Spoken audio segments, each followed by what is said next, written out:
Transitioning, everything you must know. While this article aims to discuss various facets of transitioning from start to finish, one pertinent step that every transgender person goes through is the realization that they associate with another gender more than the one they were assigned at birth. For many, this tends to be innate from childhood. They may be tempted to put on more feminine clothes, or may experience a significant amount of interest in makeup and other supposed gender-specific activities. Moreover, a lot of transgender people have reported that they never felt like they fit in before they realized their identity.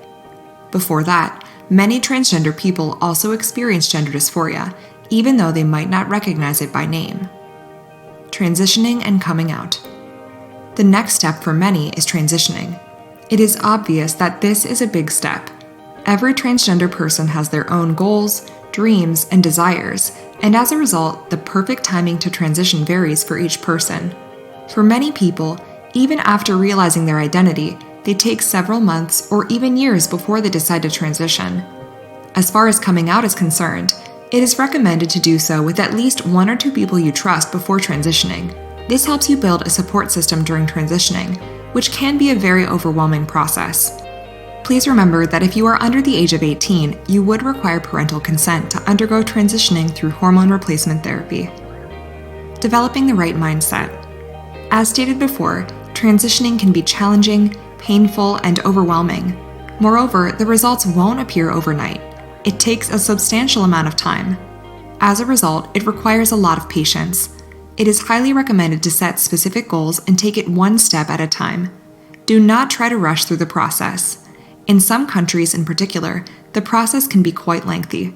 For instance, in Sweden, those who want to undergo transition are required to talk to a therapist for months before they can take the next step.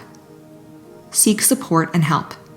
This step is particularly important to ensure that your transitioning process gets a little easier.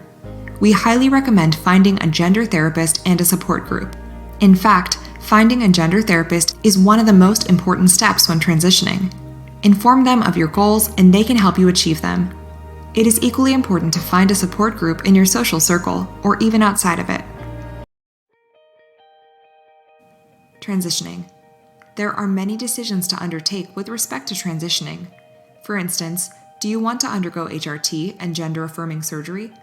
Some people choose to undergo just one of them or even none of them. So, research the various procedures that one typically goes through for transitioning and then determine what is best for you. Hormone replacement therapy. Hormone replacement therapy, or HRT for trans women, entails going on testosterone blockers as well as estrogen. With estrogen, feminine attributes such as breasts are gained while testosterone blockers help block the testosterone and decrease male attributes such as dark hair growth. Once you undergo SRS, including removal of the testes, you can stop taking testosterone blockers as your body doesn't produce testosterone anymore. It is very important to understand the effects of HRT.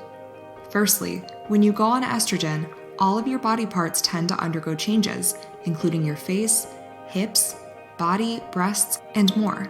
Moreover, it could cause mood swings. It typically takes anywhere between 2 to 4 months for the first few changes to appear. Eventually, your breasts will begin to grow, which can be a slightly painful process. Please understand that estrogen will not alter your bone structure. However, it can alter your body fat distribution. You may notice that your hips begin to widen and your waist might get slimmer.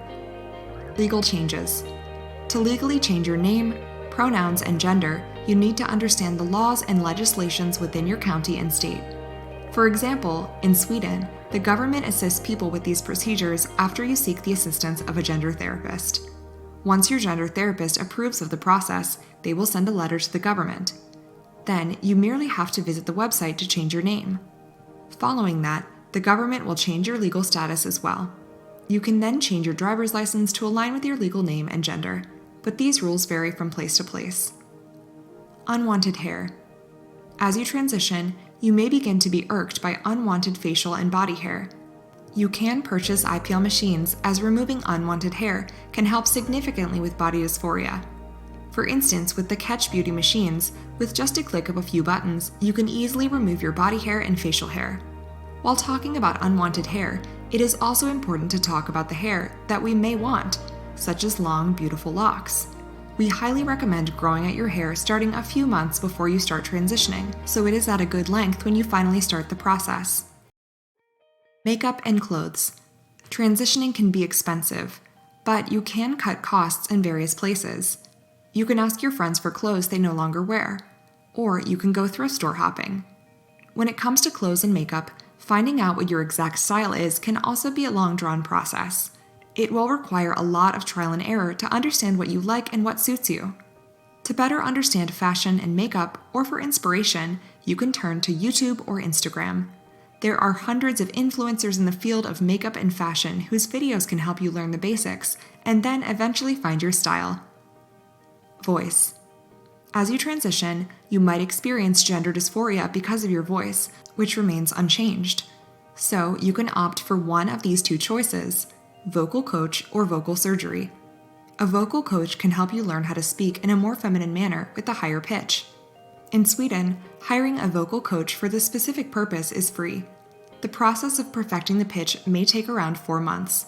However, you can also undergo a vocal surgery, which will raise the pitch of your voice. Surgeries. There are many surgeries that you could undergo to transition. For instance, many trans women undergo breast augmentation surgery. It can be quite painful though. SRS is another option, which is more commonly referred to as the bottom surgery. This is extremely painful, and you may be required to stay at the hospital while you recover for as long as a week. Following that, you are required to dilate your vagina by inserting an instrument to keep it open thrice a day for 20 minutes. This frequency comes down eventually, but initially it is painful. Some people also undergo a subsequent surgery to beautify what was initially created in the bottom surgery. There are several other surgeries, including the face feminization surgery, where the face is made more feminine. For instance, the chin or the jaw may be made smaller. The forehead may be altered. The Adam's apple can be removed, and so on. Cost. Finally, there is the question of expenditure. While everything is practically free in some countries like Sweden, that may not be the case everywhere else. For instance, in the United States, transitioning can be an expensive procedure. To know more about the costs of transitioning in your country, you could research a little or ask around. These are some of the many aspects that people deal with during transitioning. While there is always more to it, understanding these points and taking some of these suggestions can help you enjoy a more seamless, positive experience while transitioning. Good luck!